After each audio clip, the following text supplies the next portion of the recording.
Hello friends, I am Nisha Sharma, Associate Professor, Department of English.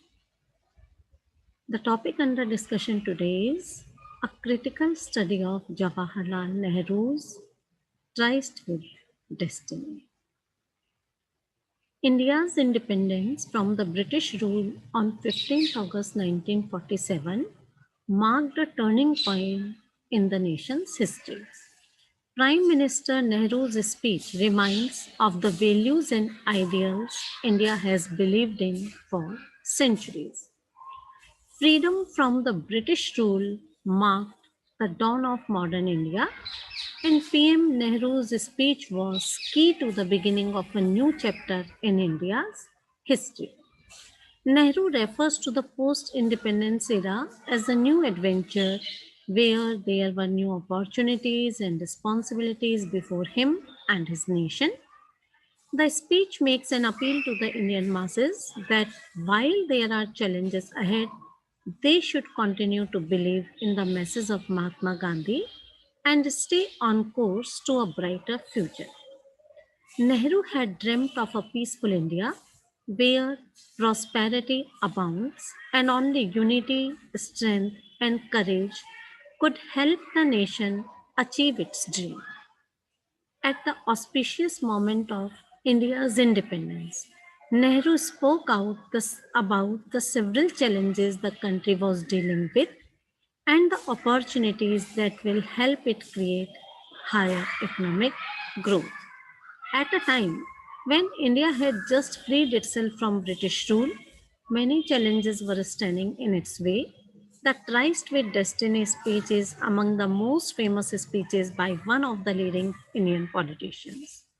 On the one hand, it speaks of India's centuries old glory, and on the other, a golden future that Mahatma Gandhi and Prime Minister Jawaharlal Nehru dreamt of.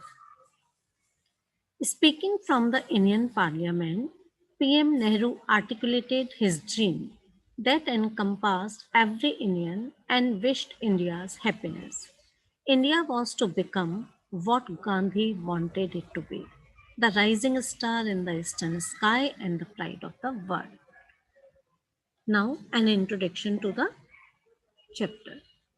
Jawaharlal Nehru came forward with the Tryst with Destiny speech to the Indian Constituent Assembly in the Parliament. Furthermore, this speech took place on the eve of India's independence at the hour of midnight on 14 August 1947. Moreover, Jawaharlal Nehru was certainly the first Prime Minister of independent India. This great speech focuses on the aspects that transcend the history of India. Furthermore, Tryst with Destiny happens to be one of the greatest speeches of the 20th century. Moreover, this speech shows the essence of Indian triumph over British colonial rule. Whenever you listen to this speech, it fills you up with nationalistic pride and passion.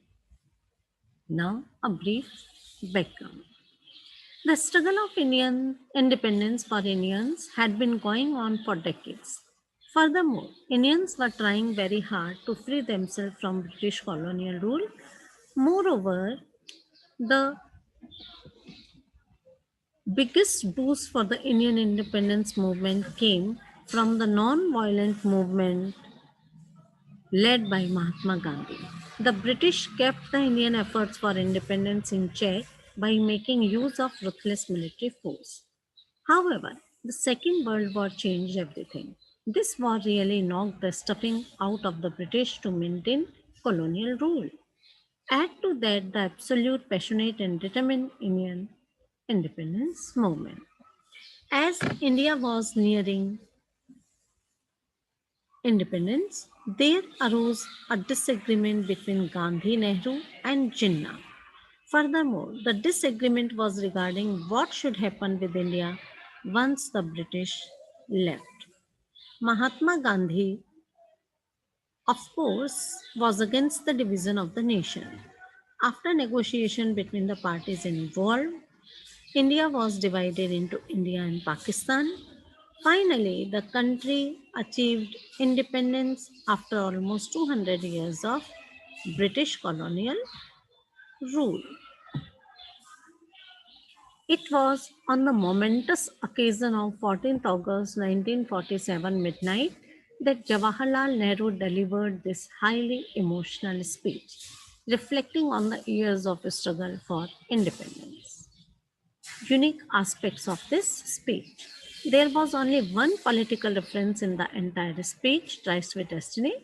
The only political element in the speech was Nehru's intention to fight poverty and disease. Hence, Nehru makes the speech as ethical as possible. In the rest of the speech, Nehru takes time to properly summarize and explain what India is all about. Use of metaphors. Nehru makes use of metaphors to explain the spectacular and poetic tale of India. Furthermore, Nehru refers to a country metaphorically as a sheep. It is a metaphor because the country is neither male nor female. Another use of metaphor by Nehru is when he says that India will awake. Poetry certainly comes to mind when Indian independence is compared with a star of hope and freedom. There is a possibility that many metaphors get lost in the lyrics. Moreover, Nehru provides listeners with a clear image. Such a clear image certainly plants patriotic feelings in the heart of any Indian. Praise of Mahatma Gandhi. Something that will catch the attention of everyone who has at least some awareness of Indian history is the mention of Mahatma Gandhi. The amazing thing is that Nehru never speaks his name in the entire speech. Nehru refers to Mahatma Gandhi as the greatest man of our generation. Consequently, Nehru gives Gandhi a very high and special status in his speech.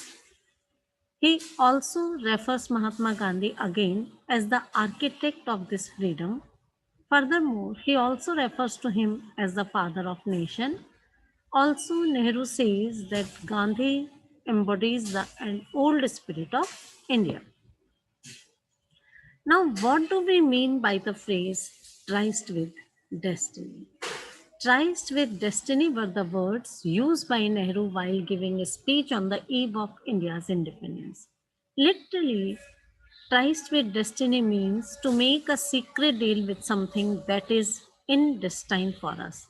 In case of India, the word destiny refers to freedom. It means that long years ago, Indians had come together to fight against the British to achieve freedom. This is the Tryst with destiny. The message of the chapter Tryst with Destiny. Nehru was speaking before an audience of parliament members. However, his message was for the entire nation, and Nehru knew the world was listening to the voice of modern India. The message he was trying to communicate to the world was that India had woken up, and while it was independent now, this was just a beginning. Nehru reminds the people of India that freedom and power bring responsibility. Before 1947, India used to depend upon England for leadership and guidance. After 1947, India is her own master. The country has to take its own decisions, learn from mistakes, and move forward. India has to grow into a mature and wise nation and be a model to other nations. Nehru feels that all Indians should work hard for the development of this dear nation. Doing service to India means doing service to millions of poor people who suffer all over the country. Nehru feels that the past is over and it is the future that has to be taken care of. It is for the future generation that we have to dedicate ourselves. Nehru urges the people to labor and to work hard to give reality to the dreams of the nation. Those dreams are not only for India but for the entire world. According to Nehru, all the countries in the world are closely connected. No one can live in isolation. Peace, freedom, and prosperity are the common property of all humanity. Nehru warns the people that disaster in one part of the world can affect everyone else. because the world cannot be divided into small isolated pieces. Thank you.